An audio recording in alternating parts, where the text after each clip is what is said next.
trabajo. Ahí estoy grabando. Entonces,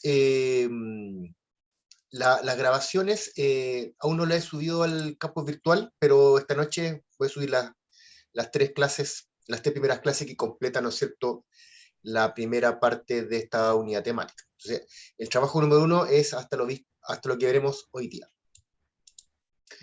Bien, entonces, lo que vamos a ver hoy día dice relación con el alcance de la investigación. Y acá un pequeño paréntesis, porque en el fondo muchas veces los estudiantes creen que los alcances de alguna manera definen la calidad de la investigación, y eso no es así de partida. Más bien define las características, las particularidades y los limitantes de la investigación. Y eso no tiene que ver con que el estudio sea más o menos, sino que tiene que ver con las características, con las propiedades y con lo que se puede esperar de la investigación. Entonces, cuando uno hace una revisión de la literatura, uno obviamente delimita el problema, uno enmarca, ¿no es cierto?, dónde se va a configurar, ¿no es cierto?, su investigación. Obviamente hay una perspectiva dada, y ese planteamiento, ¿no es cierto?, está de alguna manera explicitado en los objetivos de investigación. Una vez que yo tengo la revisión de la literatura, una vez que yo tengo resultados de esa revisión de la literatura, es decir, tengo un marco teórico, un marco conceptual, tengo definida la perspectiva del estudio, tengo claridad acerca de los objetivos, y estos son reforzados por el marco teórico que yo he elaborado, entonces ahí yo elijo el alcance de la investigación. De acuerdo a Hernández, que es el libro, ¿no es cierto?, que yo subí al campo virtual de metodología de investigación, hay 4 posibles alcances de una investigación cuantitativa. Los estudios exploratorios, descriptivos, correlacionales y explicativos. En ese orden, ¿vale? Entonces, de acuerdo al resultado que yo tenga de la revisión de literatura, yo elegiré cuál es el alcance más pertinente, cuál es el más idóneo y cuál es el que, obviamente, está más, el cual yo utilizaré para mi investigación. Estamos por los exploratorios. Los estudios exploratorios están asociados a la pregunta ¿qué podría haber? ¿Qué podría haber? En general, los estudios exploratorios investigan problemas poco estudiados, pueden ser también estudios que analicen, que indaguen acerca de un fenómeno, pero desde una perspectiva distinta, innovadora. Los estudios exploratorios son muy útiles porque permiten identificar ciertos conceptos promisorios y además porque preparan el terreno para nuevos estudios, ¿ya? No sé si ustedes tienen la experiencia de trabajar en temas cuantitativos, pero muchas veces lo que uno hace cuando tiene una base de datos, lo veremos más adelante, es el análisis exploratorio de datos. El análisis exploratorio de datos es, de alguna manera, tratar de que los datos hablen por sí solos, antes de uno plantear hipótesis o desarrollar algún modelo. Antes, uno trata de explorar qué es lo que está detrás de la base de datos que uno tiene enfrente, que uno ha elaborado. Esa exploración también se puede llevar, ¿no es cierto?, a esta materia que dice relación con el alcance de la investigación. Ahora, cuando los estudios exploratorios son importantes, es porque de alguna manera nos permiten familiarizarnos con ciertos conceptos, con ciertas teorías que son desconocidos, ya sea porque el campo de investigación es poco estudiado o porque es muy nuevo. Además, los estudios exploratorios me permiten tener más información acerca de un determinado contexto,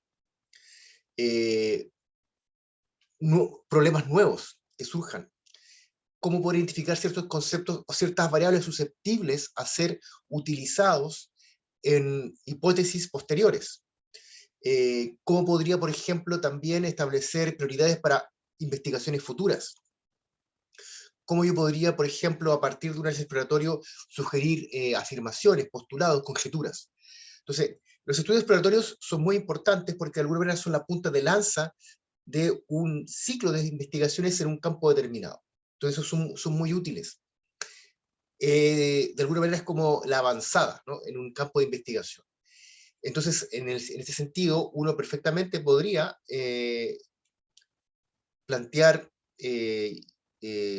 tesis, artículos, investigaciones que solo tengan un alcance exploratorio. ¿Cuándo cuando estoy frente a marcos teóricos que son incipientes, donde todavía las relaciones entre variables no están completamente desarrolladas y por lo tanto se necesita un análisis previo de tipo exploratorio. Muchas veces los estudios exploratorios cuantitativos se acompañan de estudios cualitativos, ¿ya? De estudios cualitativos. De hecho, los estudios cualitativos, a diferencia de los cuantitativos, no tienen alcance, sino que solo llegan a un alcance más bien exploratorio. Entonces son complementarios a este nivel. Uno generalmente puede también utilizar análisis cualitativos, por ejemplo, entrevistas semiestructuradas o estructuradas, y poder hacer ahí una síntesis entre ambos tipos de metodología. Lo que concierne a esta unidad temática, seguiremos planteándolo en términos cuantitativos. Vamos al segundo alcance. Los descriptivos. Los descriptivos se asocian al qué. ¿Qué es lo que hay, digamos? Desde este punto de vista, los estudios descriptivos consideran el fenómeno estudiado y sus componentes. Por ejemplo, voy a analizar el esfuerzo de I+D de Chile. Imagínense que ese es el fenómeno que yo voy a estudiar. Si lo analizo desde el punto de vista descriptivo, el gasto en I+D de Chile, yo tendría que analizar cada uno de los componentes o de los elementos que de alguna manera conforman ese fenómeno, que sería el gasto o el esfuerzo en I+D de Chile. ¿Hay una pregunta? Sí, relacionado con el trabajo, para no perderme.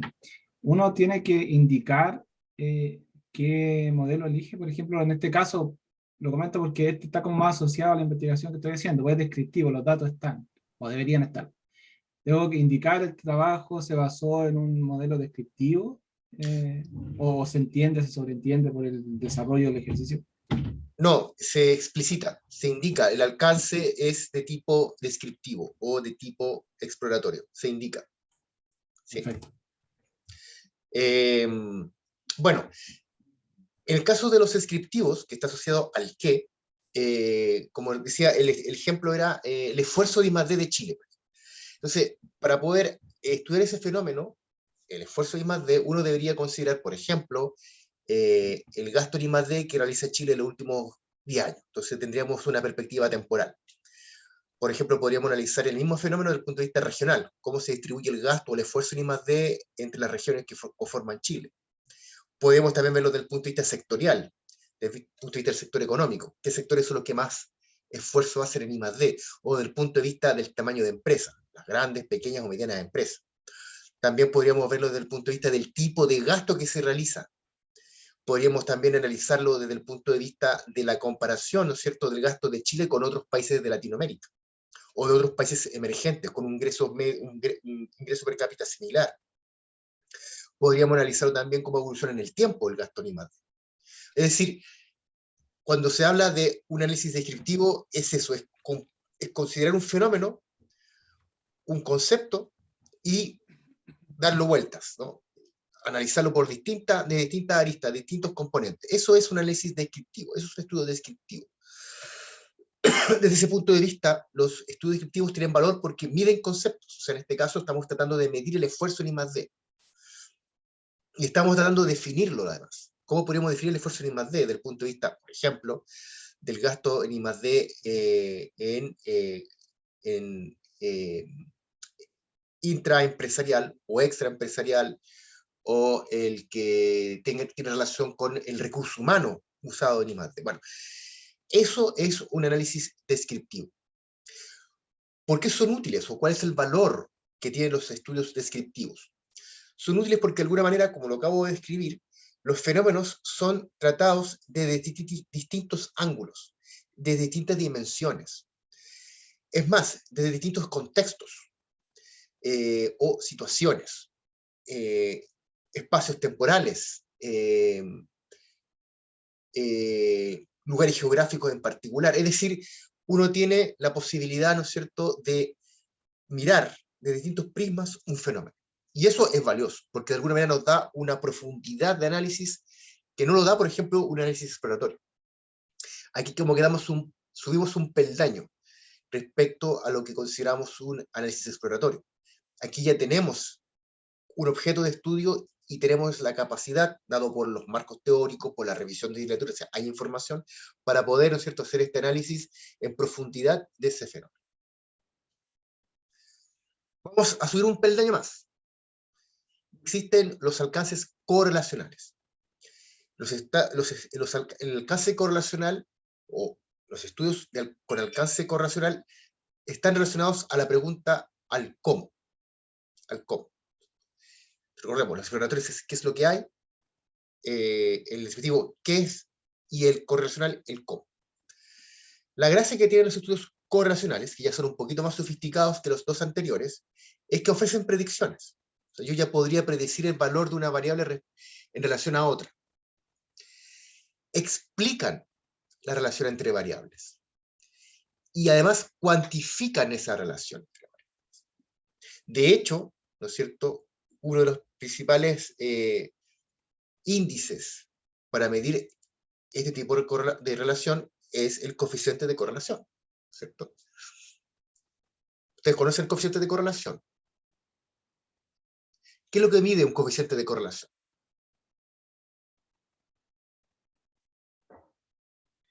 Mide qué tan relacionada está una variable con respecto a la otra y la modificación de una con respecto a la otra por cierta variación en alguna estructura propia de la descripción. Claro, o más simple, si yo tengo dos variables, x e y, si x tiene alguna relación con y, ¿cuál es la dirección de esa relación? Y la cuantifica. ¿Cuál es el valor máximo que puede tomar una correlación?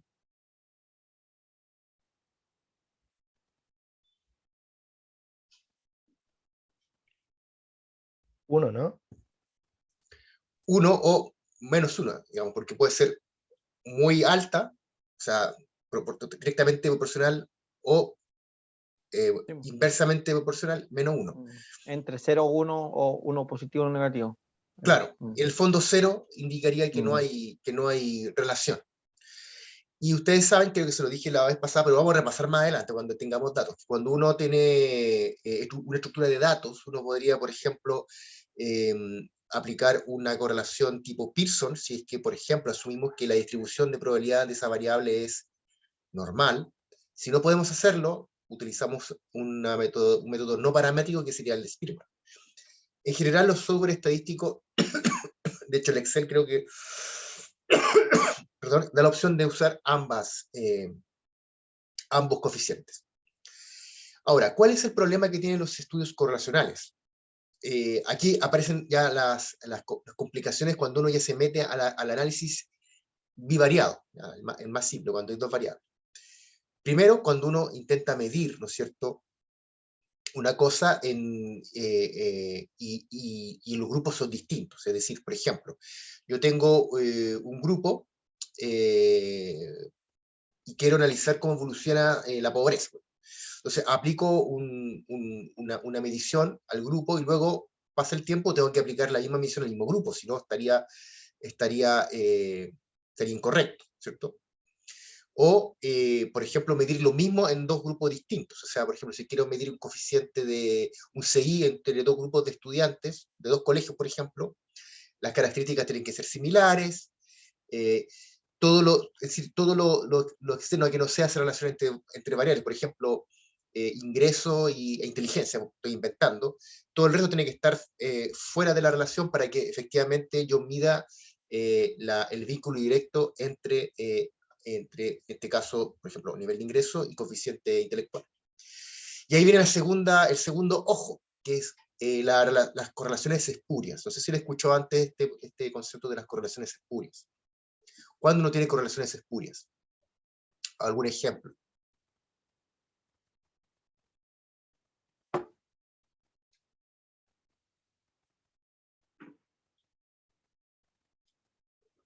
¿Se acuerdan de alguno? Las correlaciones espurias. Recuerden que estamos viendo relaciones entre dos variables. ¿Ya? Es lo típico cuando se dice no confundir correlación con causalidad. No sé si han escuchado antes eso. En el fondo, un ejemplo así súper trivial. Yo podría decir la gente en verano consume más helados porque los días son más largos. Si efectivamente yo analizo, ¿no es cierto?, las horas promedio de luz de día en el verano, efectivamente son mayores al invierno, y además el consumo de helados es mayor. Si una correlación sería súper alta. Pero en el fondo uno sabe, porque hay un marco teórico, porque hay conocimiento previo, porque hay investigaciones, que en realidad esa relación no es tan directa, sino que la gente consume más helado en verano, no porque los días son más largos, sino porque hace más calor.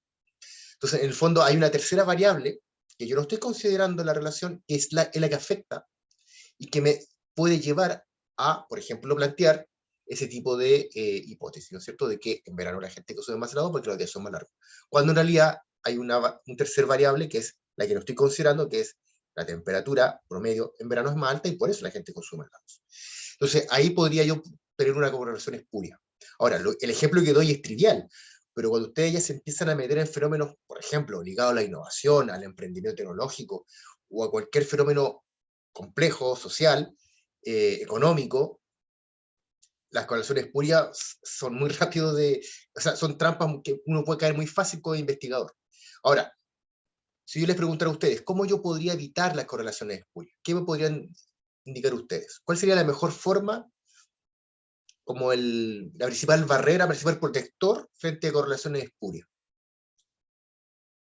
¿Cuál sería? ¿Cuál sería la principal herramienta como investigador que yo tendría para estar atento ante la presencia de correlaciones espurias? De lo visto hasta acá en clase. ¿Cuál sería?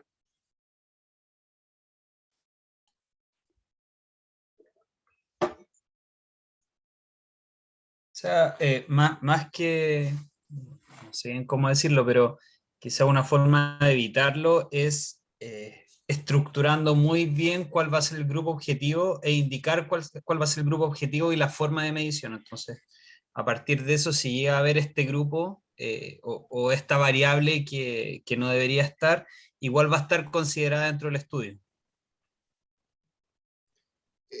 A ver, pero la consideración tiene que ver con el grupo que tú elegiste, con el experimento. ¿A qué te refieres? ¿En qué momento tú consideras esa variable? La considero desde la formulación del proyecto y desde la selección del grupo objetivo. O sea, viene considerada desde un inicio del diseño experimental. Vale, ¿y tú eso de dónde lo sacaste? Marco teórico. Exactamente. O sea, ambos tienen razón. Obviamente que si tú tienes un marco teórico que te indica en algún estudio, alguna vez tú encontraste que esa variable estaba considerada, tú obviamente la consideras en el diseño, eso es verdad. Pero esa consideración viene porque tú tienes un marco teórico que te permite, ¿no es cierto?, evitar correlaciones espurias. O, mirándolo desde el punto positivo, incluir las variables que efectivamente están o influirían en el fenómeno que tú estás estudiando. Bien, se fijan entonces que la definición del alcance va de la mano con el desarrollo del marco teórico que uno tiene. Porque si no tuviéramos un marco teórico robusto, claro, las probabilidades de meter las patas, obviamente, de hacer correlaciones espurias son altísimas. Por eso, lo que se sugiere es que si no tenemos marcos teóricos robustos, ya sea porque es un campo poco estudiado, porque no hicimos una revisión exhaustiva, lo correcto es no hacer un estudio de alcance correlacional y solo quedarnos en algo descriptivo o exploratorio. ¿Vale? Entonces, claro, uno puede ser muy ambicioso, uno podría llegar a concluir cosas muy interesantes, pero si no tenemos el piso teórico para solventar o para modelar en términos más cuantitativos lo que estamos estudiando, entonces es mejor no hacer un estudio de alcance correlacional, sino que uno de un alcance menor. ¿Cuál es el valor de los estudios correlacionales? En el fondo yo ya puedo ver relaciones, ya son más interesantes, ¿no? Matías. Sí, es una consulta como súper genérica en realidad. Entonces, para poder diseñar este estudio correlacional, sí o sí dependo del trabajo previo y la descripción completa previa preexistente. O sea, yo no podría hacer un estudio correlacional de una materia que no esté lo suficientemente involucrada. Tendría que hacer Bueno, un estudio previo. sí, Bueno, a ver, de poder no se puede, lo que pasa es que la probabilidad de cometer errores como estos son altos. O sea, Claro. puedes meter la pata, digamos. O sea, efectivamente, de hecho, muchas veces se hace, hay investigadores que se atreven y le dan, digamos, pero las probabilidades de hacer un error grave en cuanto a relacionar cosas que no tienen nada que ver son muy altas. Entonces ahí la Claro, recomendación es no hacerlo. claro, es que ahora lo estoy viendo con respecto al trabajo que tengo que hacer, que era el que habíamos conversado, y claramente no tengo los datos suficientes para hacer un estudio correlacional. O sea, es algo que no sé ahí cómo lo vamos a hacer o si voy a tener que cambiar el enfoque, pero no están los datos para hacer un estudio correlacional. Pero sí en el pasado he tenido que hacer, porque me han solicitado, hacer estudios correlacionales con un N que es totalmente fuera de rango, no es representativo y tiene errores de sesgo importantes, pero son los que se solicitan dentro de su estudio. Entonces, ahí dentro de lo que se solicita, puede tener estos errores porque es dentro de los marcos que se solicitan. Pero para este tipo de estudio en general, como la función correcta, deberíamos tener una alta cantidad de datos y alta cantidad de información para poder generar un estudio correlacional que tenga las características necesarias, ¿verdad? A ver, es que son dos cosas distintas. Una cosa es el tamaño de la muestra, como tú bien dices, que sea representativa, y ahí sí importa la cantidad de datos, pero lo otro, que es lo que yo me estoy refiriendo, es que tú tengas las bases teóricas para hacer un modelo. Es decir, que tú tengas la certeza de que la variable X afecta a la variable Y. ¿Me explico? Es más bien, más que la cantidad de datos, o más que tener un N representativo, que es otra cosa que veremos, no sé si mañana o pasado. Más que eso, es que tú tengas la robustez teórica para plantearle a un experto en esa temática de que efectivamente la modelación que tú estás haciendo es correcta. Claro, a lo que voy es que sí tiene que haber esa base teórica, pero tiene que ser una base teórica cuantificable para poder llegar al estudio Claro, de correlación. claro, exactamente. Ahora, el tema de los datos es un tema que lo veremos a partir de mañana pasado, ¿vale? Porque es otra dimensión, si lo queremos poner de una manera. En el fondo, los datos, claro, uno podría no tener la posibilidad de medir lo que uno quiere medir. Si bien podríamos tener claridad de que en otros países, por ejemplo, hay información y efectivamente esa relación ya se testeó en otro contexto, en otro país. A lo mejor esos datos no están para Chile, pero eso es distinto, me explico, ¿no? O sea, en el Sí, fondo la relación sigue siendo testeable, si bien te faltan los datos, pero es un tema eh, de más bien de llevar a la práctica el estudio. No es una cuestión metodológica, no sé si me explico. Hay una cuestión metodológica, que si tú caes en un error metodológico es grave, porque puedes tener problemas como el que acabo de explicar. Lo otro es un tema de limitaciones del estudio, que tiene que ver, por ejemplo, que no hay datos. Pero eso es distinto, eso no es un error. A lo mejor, claro, te puede limitar, puedes no hacer lo que tú quieres hacer, no puedes testear lo que tú quieres testear. Y a lo mejor, claro, habríamos que hacer algo distinto, a lo mejor un estudio de caso, a lo mejor hacerlo para un periodo más corto, pero no es un error metodológico. Me explico, ¿no? Es una limitante. claro, sí, La sí, falta de datos es una limitante, no es un error metodológico. ya, En perfecto. cambio, hacer un modelo en donde tú empiezas a vincular variables que no están lo suficientemente respaldadas por evidencia empírica, por marcos teóricos, ahí tú puedes caer en problemas graves, sobre todo en las tesis, ojo. ¿Ya? Ahora, ustedes me preguntarían, ¿y es posible caer en este tipo de errores? Es posible en la medida que uno, por ejemplo, no tenga un diálogo fluido y periódico con el profesor guía. Recuerden que ustedes cuando hagan sus tesis, en general, ustedes tienen dos profesores, al menos dos profesores guía. No sé si han hablado esto con la directora del magíster, pero ustedes van a tener dos profesores guías. En general, se tienen un profesor de experto en la materia, que es justamente el que a ustedes los va a guiar, lean este autor, lean este artículo, el experto en la materia, y por lo tanto con el cual ustedes van a ir testeando la formulación teórica del modelo. Y en segundo lugar, va a haber un profesor que los va a ir guiando en la metodología.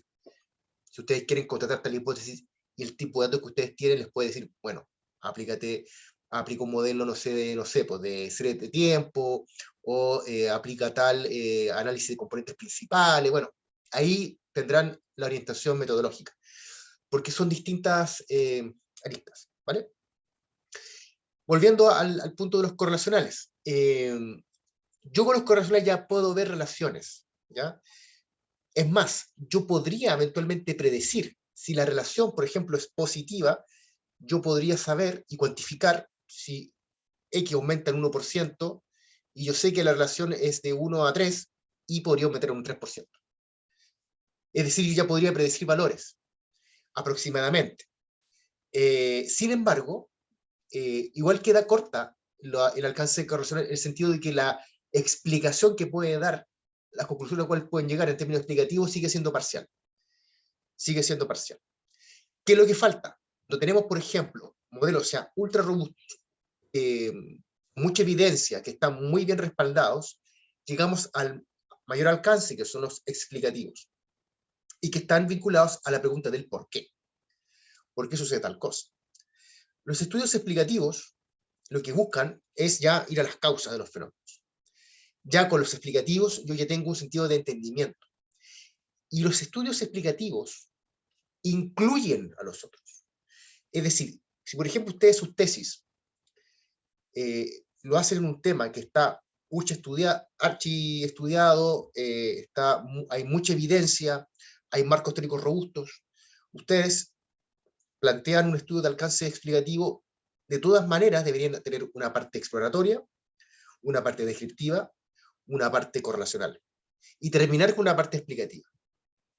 La gran diferencia entre el explicativo y el correlacional es que yo sé que X genera Y, porque podría ser al revés, que Y genera X. Yo sé que X genera Y. Yo sé que la dirección está clara. Yo sé cuál es la variable independiente y la variable dependiente, o la variable exógena y la variable endógena. Eso yo lo tengo claro. ¿Por qué? Porque, vuelvo a repetir, la evidencia empírica, los marcos teóricos, las teorías relacionadas al fenómeno están tan desarrolladas que permiten ya testear ese tipo de relación. ¿Se entiende? Por lo mismo, era tan importante la actividad del día jueves pasado, que se le expliqué, y por algo es tan importante de que en el fondo cuando uno es tesista, cuando uno hace investigación, las horas de búsqueda de información y de lectura es mucho, ¿ya? A veces los estudiantes creen que esto es llegar y calcular. No, eso, y con los software que hoy día existen, los cálculos es lo más sencillo, es lo más rápido.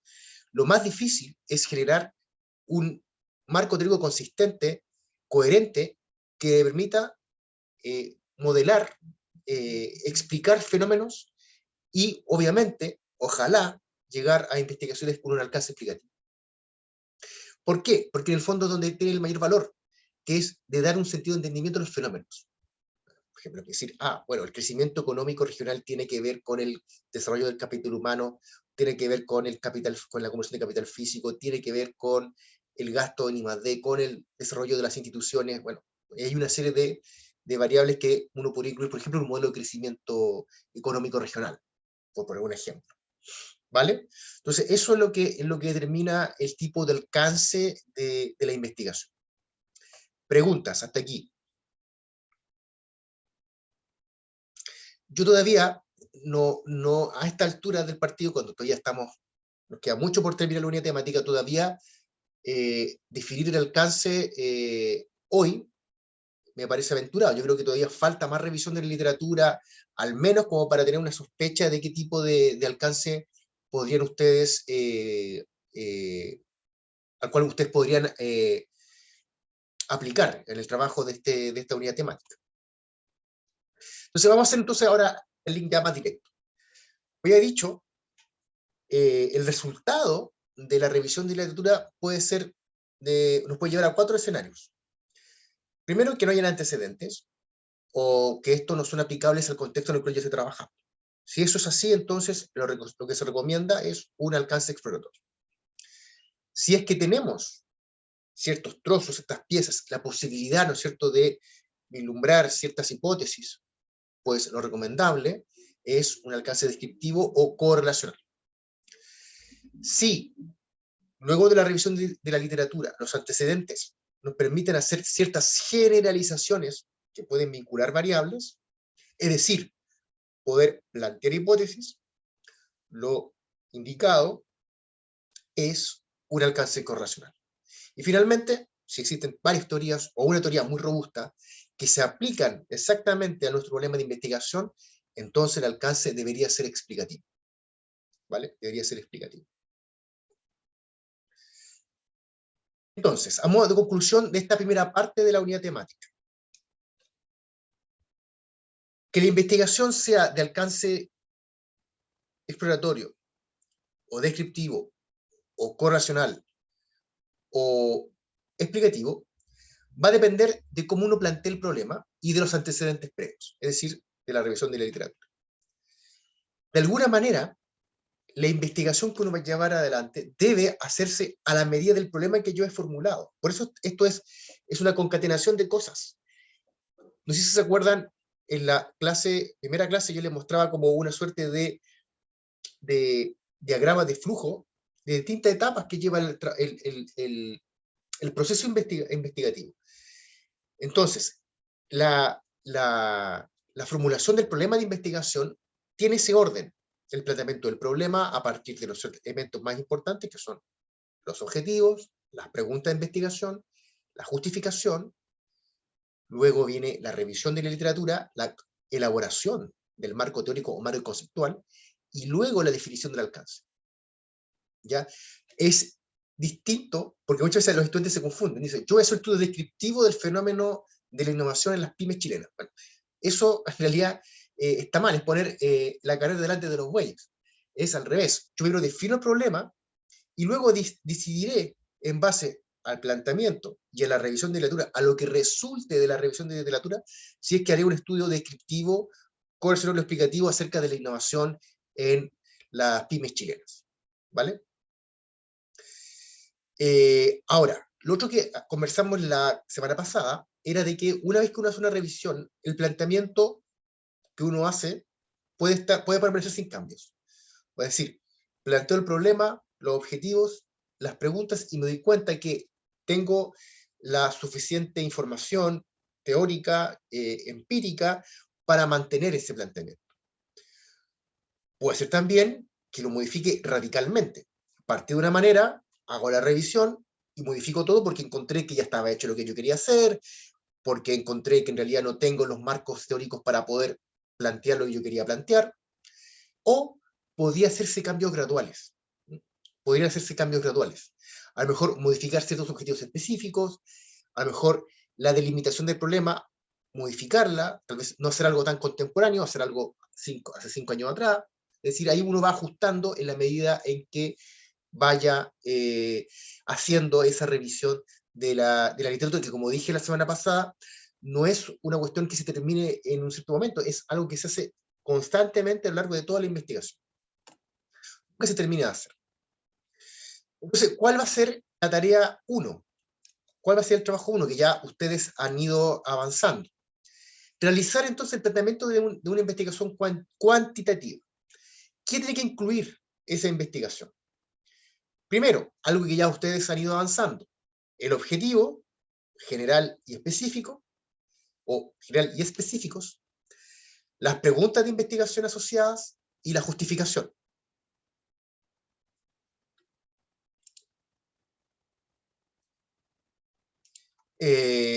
Segundo, un marco teórico. Requiere un marco teórico para el próximo martes 5 de julio. Y una vez que tengan esos 2 puntos, ya ustedes pueden concluir el trabajo con el alcance. ¿Ya? Yo les pediría, por favor, que lo hagan en Word, en el formato Word, porque así yo puedo hacer comentarios, hacer correcciones. No tengo editor de PDF, lamentablemente, así que les pediría que fueran Word. Y el próximo martes, antes de entregarme el informe escrito, hacer una presentación a los compañeros para que entre todos también nos enteremos en qué está cada uno, y de repente surgen ideas, propuestas, ¿no es cierto?, que pueden mejorar el trabajo de los estudiantes. ¿Estamos claros con lo que hay que hacer de aquí al próximo martes? Yo tengo una consulta. Dígame. Este trabajo, después de este documento, ¿lo vamos a seguir trabajando en el módulo? Sí, buena pregunta. Sí, la idea es que lo que estamos haciendo ahora va a ser todo el trabajo de la unidad temática. Es decir, después la idea es que hagamos el diseño, que hagamos, ¿no es cierto?, las hipótesis, que hagamos la base de datos y que hagamos los cálculos pensando en el planteamiento del problema, efectivamente. Ahora, ¿se puede cambiar? Se puede cambiar, no hay problema. ¿Sí? Todo esto es flexible. ¿Es más complicado? Es más complicado, pero no imposible. Yo he tenido casos de gente que ha hecho el trabajo 1, trabajo 2 y para el trabajo final cambia todo. No pasa nada. Como así también gente que parte de un tema y lo termina sin ningún problema al final del semestre. Se me ha olvidado, pero por favor recuérdenme de subir el campo virtual ejemplos de trabajos pasados para que vean la calidad de los trabajos que se hicieron. Hay buena calidad para esto, un mes de trabajo, entonces imagínense. Hay trabajos muy buenos, otros no tanto, pero en general hay muy buenos trabajos asociados a esta unidad temática. O sea, la gente se lo toma bien en serio este simulacro, ¿no es cierto?, de investigación o de tesis. Quería compartir con ustedes algo que los estudiantes consideran poco, que es la rúbrica. O sea, si ustedes siguen la rúbrica, obviamente que les va a ir bien. Esta rúbrica está en el campus virtual, y le quiero revisar con ustedes para que nadie después diga, oiga, profesor, pero ¿cómo me puse tal nota? Entonces siempre alegan por la nota. Entonces, para que no aleguen por la nota, veamos qué es lo que se pide la próxima semana. Si fijan, hay 3 criterios, perdón, hay 3 partes: la formulación del problema, las preguntas de investigación, el marco teórico y los alcances. Fíjense de que la escala va de 3 a 0. Entonces, por ejemplo, tienen 0 puntos si que el documento que ustedes me envían no hay una introducción o no, en realidad no hace de manera inconsistente. Si ustedes, por ejemplo, en el documento incluyen los antecedentes, obviamente un par de párrafos con algún contexto, algún dato sí que dé contexto de lo que están ustedes tratando, que además incluye el planteamiento del problema, objetivos además de la investigación, o no da contexto, o no hay mención a las limitaciones, entonces hay un punto. Si ustedes incluyen los antecedentes, el planteamiento y hay contexto, pero no se hace mención a las limitaciones, hay 2 puntos. Y si hay antecedentes, planteamiento, es decir, objetivo, justificación, contexto, y además las limitaciones, tienen 3 puntos. ¿Vale? Ese sería el nivel óptimo. Después están las preguntas de investigación. Si no hay preguntas, obviamente 0 puntos. Si las preguntas están debidamente estructuradas, ya con ustedes han ido trabajando estos temas, por lo tanto, de aquí a la próxima semana me imagino que las preguntas van a estar ya casi perfectas. Pero si ustedes presentan algo débilmente estructurado, mal redactadas, o que sean incoherentes con el planteamiento, entonces tienen solo un punto. Si ustedes las preguntas las tienen correctamente redactadas, estructuradas, pero no están plenamente coherentes con el planteamiento, 2 puntos. Y si están bien redactadas, están bien estructuradas, y además están en coherencia con el planteamiento, tienen los 3 puntos. Ya, respecto al marco teórico. Si el documento no incluye marco teórico, o incluye uno de manera deficitaria, es decir, menos de 3 fuentes, 0 puntos, eso no es marco teórico. Si el documento no incluye un marco teórico, o se incluyen o se discuten parcialmente ciertas teorías, o los estudios no se relacionan directamente con el planteamiento, o la revisión no lleva a responder esa pregunta, que es ¿dónde estoy ubicado actualmente en cuanto al conocimiento referente a las preguntas y objetivos que yo me he fijado? Un punto. Si el documento incluye un marco teórico robusto, entre 5 a 10 fuentes distintas, recuerden que para tener 5 a 10 fuentes elegidas tendrían que leer por lo menos unas 20, 30. Ojo. De esas 20, 30 quedan 5 a 10. En estas se incluyen y comentan las teorías, ¿no es cierto?, con las cuales ustedes manejan, ¿no es cierto?, los estudios previos que se han utilizado, que están relacionados con el planteamiento de su problema. Hay un sumario de temas y hallazgos más importantes en el pasado. Se señala cómo la investigación que ustedes están proponiendo amplía la literatura actual, pero la revisión no responde todavía totalmente o parcialmente a la pregunta ¿dónde están ubicados respecto al conocimiento referente al objetivo y preguntas planteadas? 2 puntos.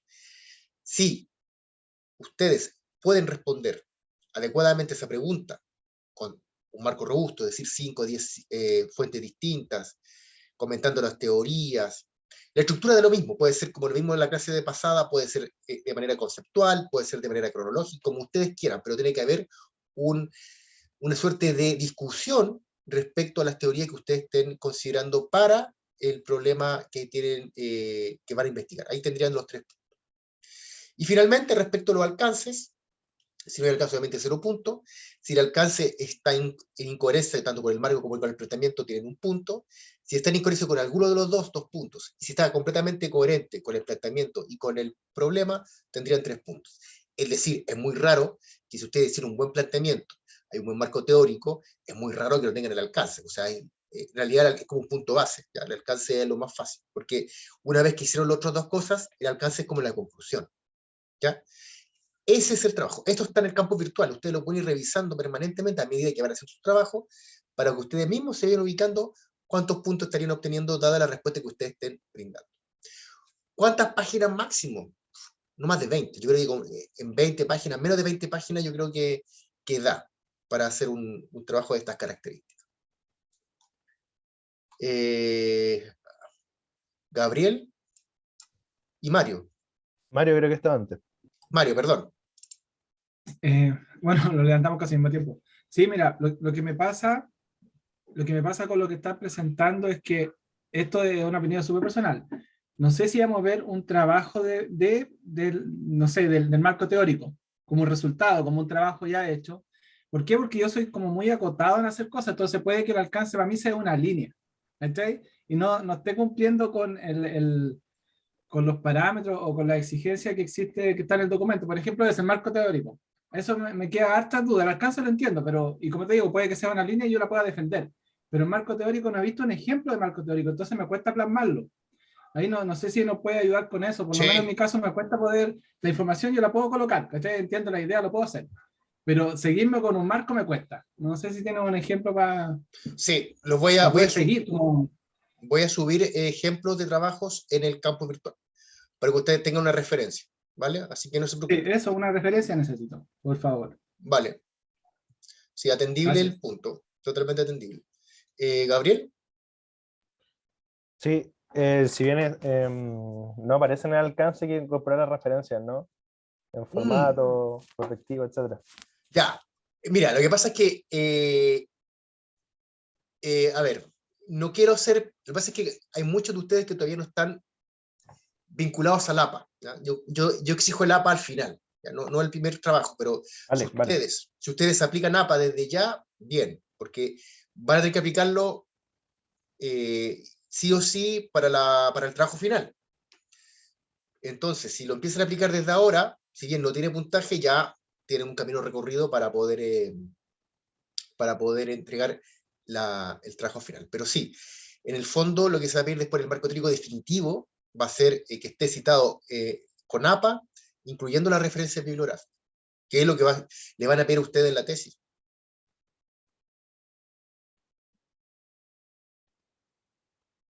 Matías, tiene la mano levantada.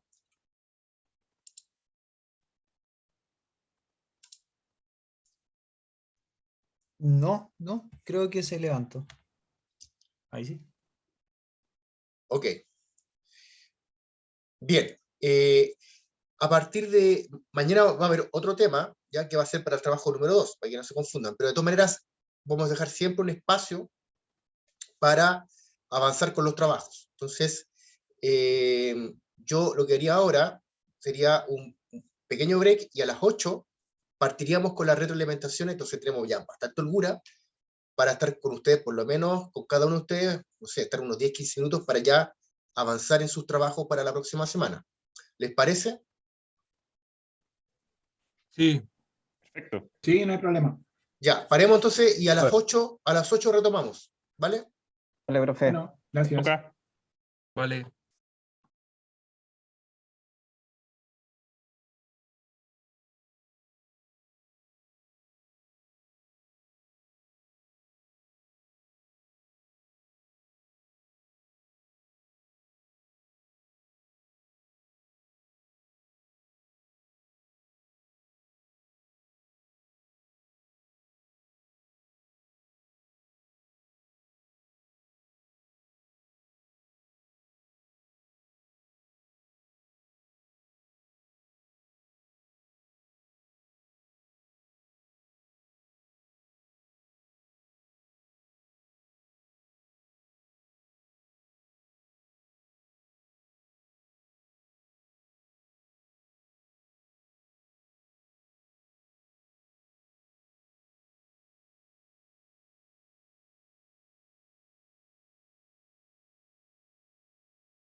Hola.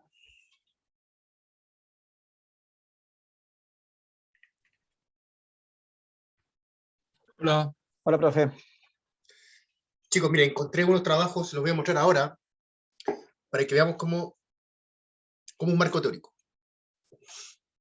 Ok.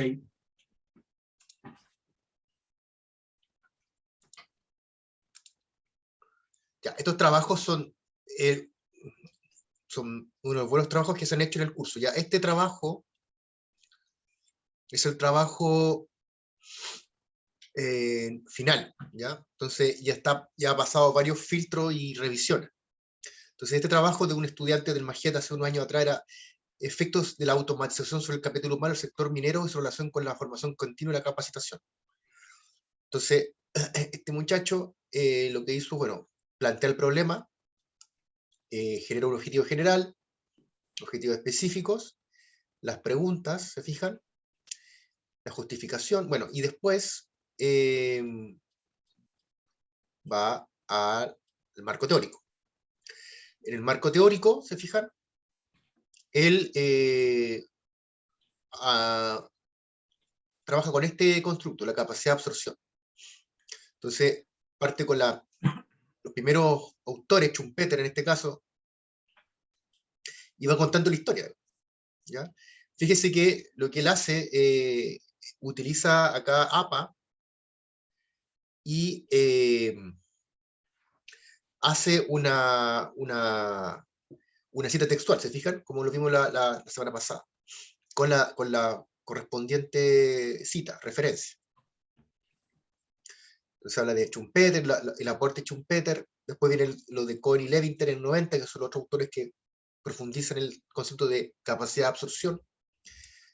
Y bueno, y así va agregando una serie de elementos. Después le agrego lo de la automatización y transformación digital.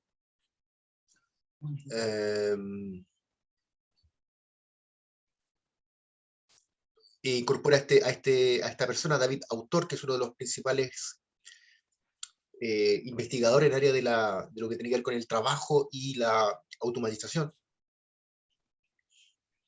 Y así crea un marco teórico.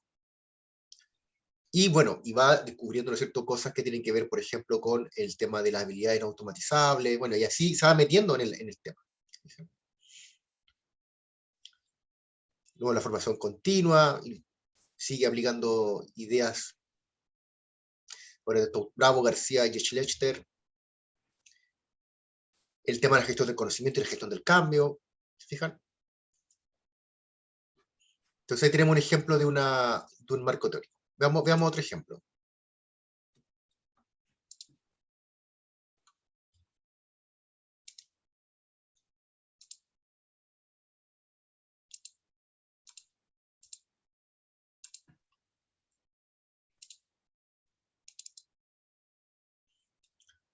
Ya, este trabajo también está bueno. Esta chica yo sacó un 7, no sé.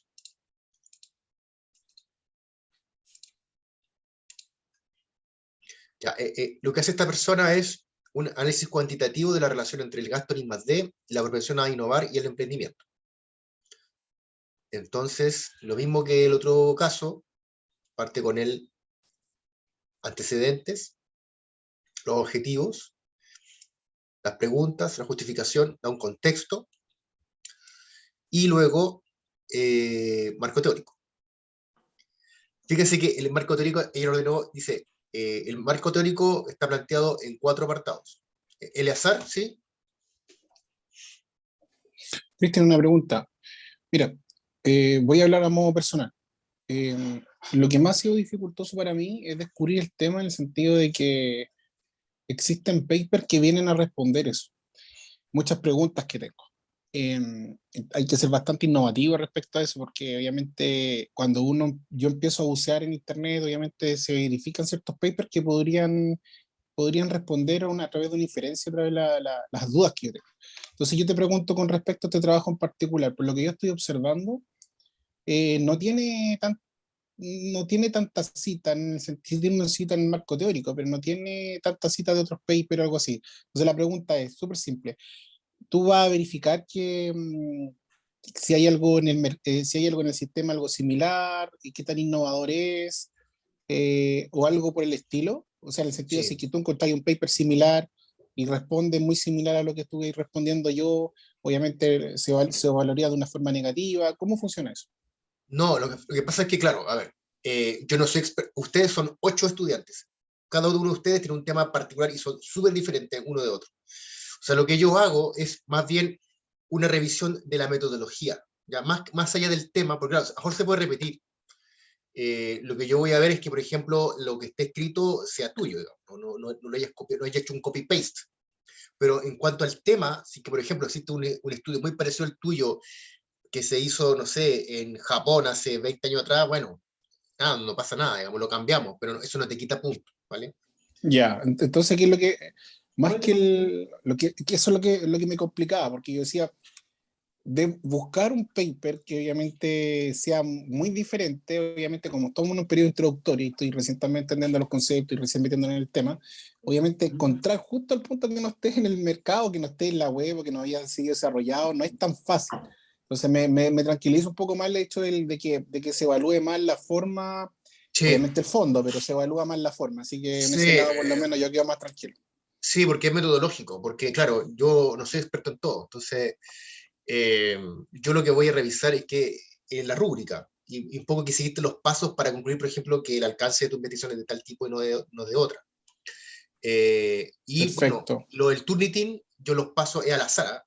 No es que los 8 trabajos los pase por Turnitin, porque no tengo tiempo, pero elijo Sí, 2 o sí. 3 y ahí el que le toca, y si hay No, pues plagio, sí, sin más que el plagio es como buscar la diferenciación, porque sí, obviamente uno va a encontrar un paper similar, pero va a agregar otro autor, otra lógica también, pero en el fondo quizás puede abordar el mismo tema, entonces yo me complicaba mucho el hecho de que un autor sí. haya abordado un tema muy similar al mío y digo, ¿qué factor tan innovador es? Y si obviamente Cristian lo googlea va a encontrar algo similar y me va a quitar como mérito en ese aspecto, pero ahora que entiendo que es la parte metodológica más que nada, me quedo mucho más tranquilo, pero entiendo lo que tú estás diciendo, sí, obviamente esto no Sí. tiene que ser ningún plagio.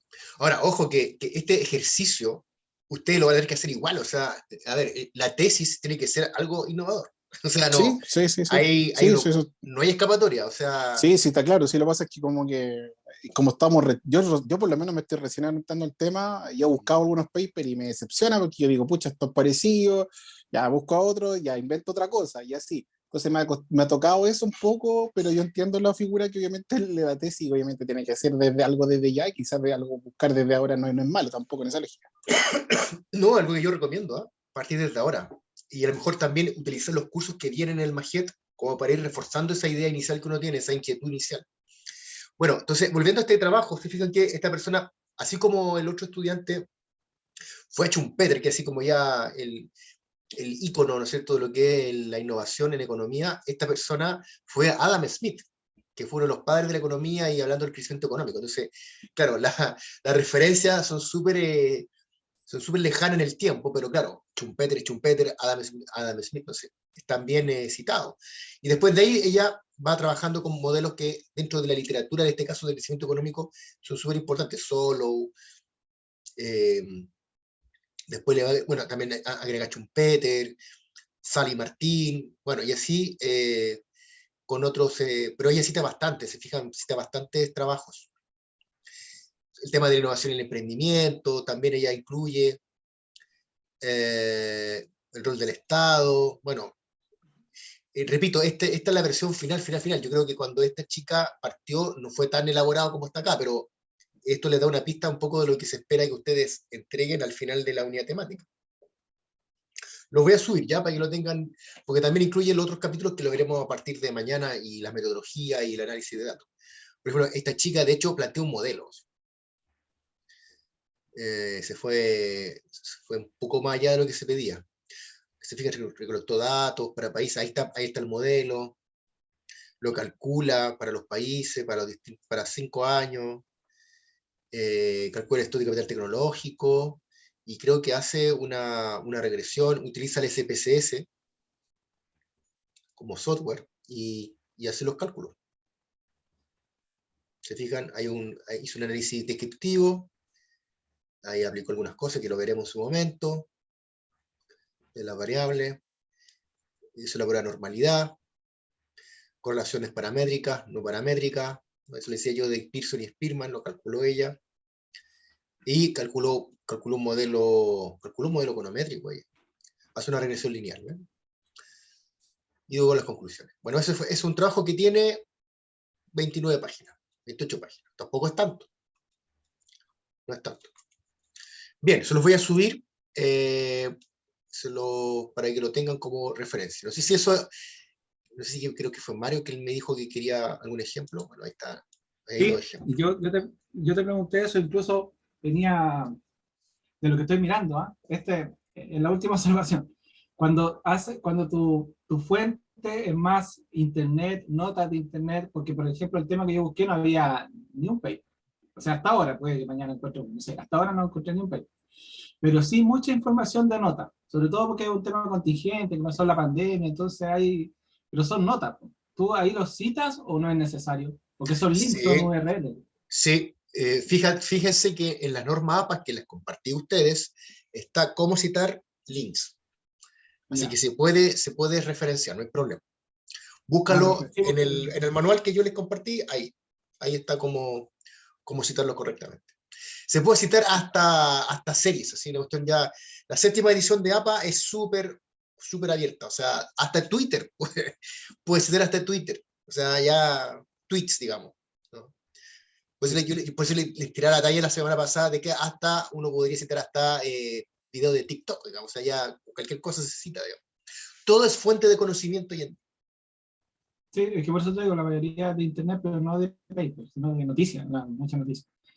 vale. Ya, pero no, está bien. Ya vamos a hacer entonces los grupos. Yo les pido a las personas que yo me demoro entre cada, como está como personalizado, a los que no estoy con ellos, trabajen, avancen en su trabajo, busquen bibliografía, no pierdan el tiempo, aprovechen este espacio para poder avanzar en su trabajo, ¿vale? Entonces voy a hacer las salas de grupos.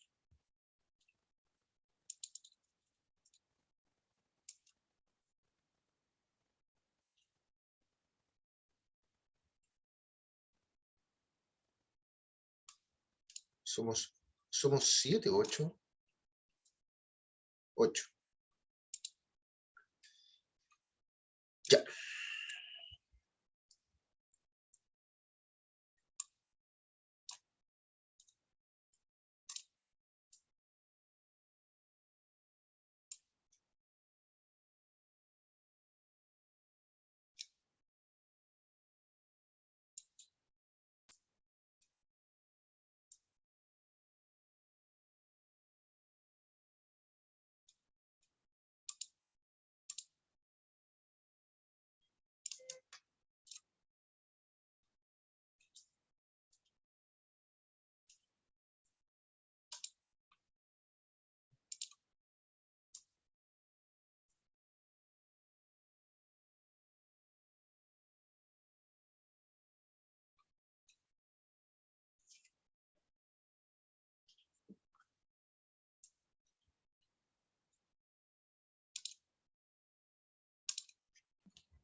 Hola, Matías.